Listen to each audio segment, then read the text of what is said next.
Welcome viewers to the next video of the playlist Patterns in C++. So today we are going to take some easy patterns so that it can clear your basics and help you to brush your foundations.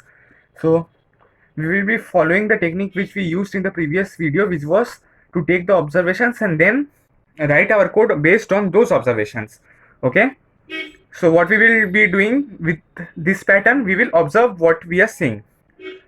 So what we are seeing is that in every row there is the same number. Okay,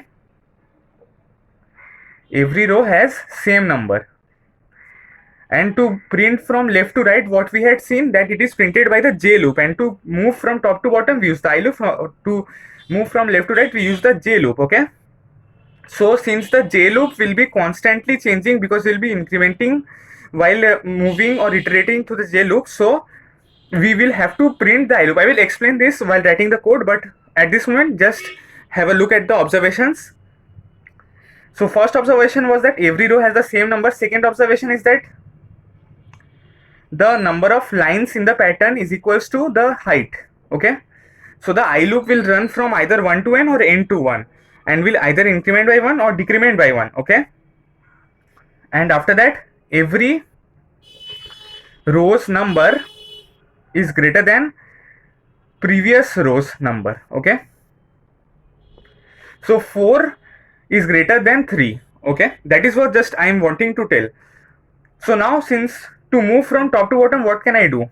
I will do something like for int I equals to 1 and then I less than equals to height I plus plus, and beforehand I will have to take input of height int h, then c in h.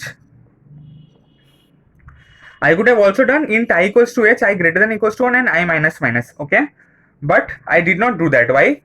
Because if you notice, when I is equals to 1 the loop is running for once. Okay, and if I equals to 2 the loop is running for 2 times. If I is 3 the loop is running for 3 times. So the j loop will run from 1 to I, if you understand, which means 1 to 3, and then we will see out I. If you still cannot understand this, I will do the dry run or the input output of the code. Okay, input output is a very good method to find out what is happening with the code, and then we will see out I, and then see out endl outside this j loop. So now what is happening? I is 1, n is 4, and it will go inside this j loop when I is initialized as 1. So j will be initialized to 1. Then j is less than equals to I or not? Yes, 1 is less than equals to 1. So see out I. See out I is 1. Okay, and then see out endl, because this loop will come out and this will be encountered. So the cursor moves over here. Okay, now what we will do is I will be incremented to 2. Yes, 2 is less than equals to 4. So we will move inside this code. Now what is happening? J is again 1. Okay, and j is 2. It will run 2 times. So what is the condition over here? That j is less than equals to 2 or not. Okay, so j is 1 and then j is 2 as it is incrementing by 1. Okay, so when j is 1 then cout will be I, and what is I? 2. Then when j is 2 then cout will be I, then what will be I? It is 2. So you can notice that we are running j for 2 times in the second case, for 1 time in the first case, for 3 times in the third case, and we are printing I. Okay, now you can understand why we took 1 as the initialization of I and ran till less than equals to the height. Okay, and why we are running 1 is less than equals to I, that is also clear, because j loop is controlling the left to right side and I loop is controlling the front or the top to bottom of the loop. Okay, so this is the more convenient method to do this. And when I will be equals to 3, then again this block of code will be encountered. Okay, so what will happen? J will be 1 and then cout will be what? I. Then j will be 2, then cout will be I. J will be 3, then cout will be I. So this is the number of times. Similarly for 4 it will be 4 4 4 4.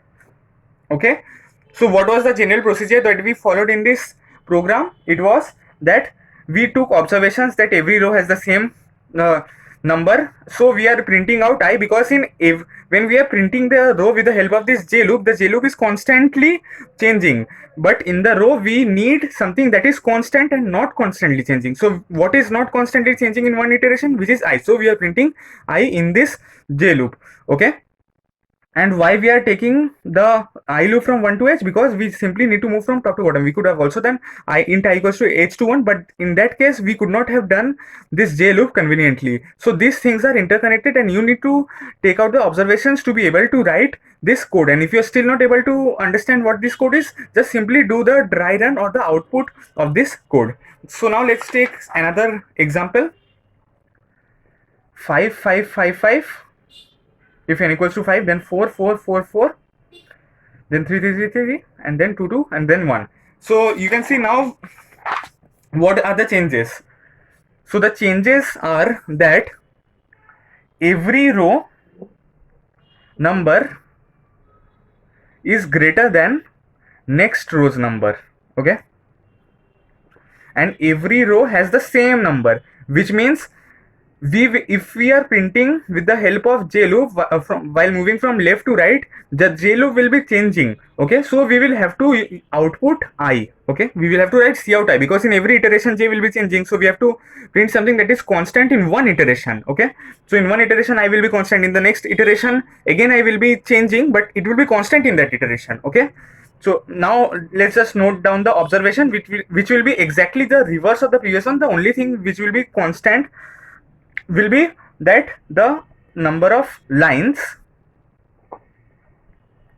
in the pattern is equals to the height, okay, is equals to the height which the user gives as input, okay. So every row's number was greater than the next row's number, and every row has the same number. So what is happening when in the first I iteration, that j has to run for 5 times, okay. So I have the option of running I from either 1 to h or h to 1. So what will be more convenient? In the first iteration I have to print the 5 numbers, okay, which will be equals to the height. So what will I do? I will take this one. So in the first case I will have to do something like for int I equals to h, I greater than equals to 1, and then I minus minus, because we are decrementing, and then for int j equals to 1, j less than equals to I, and then j plus plus, okay, and then cout I, as I had explained, because in every iteration the j loop is changing, so we need something that is constant. So now let's just do the dry run, okay. When I is equals to let's say the height was 4, so I will be equals to 4. So just don't forget to take this input, and we will be writing all of this inside the main function, okay. So let's say the height was given as 4 by the user as the input.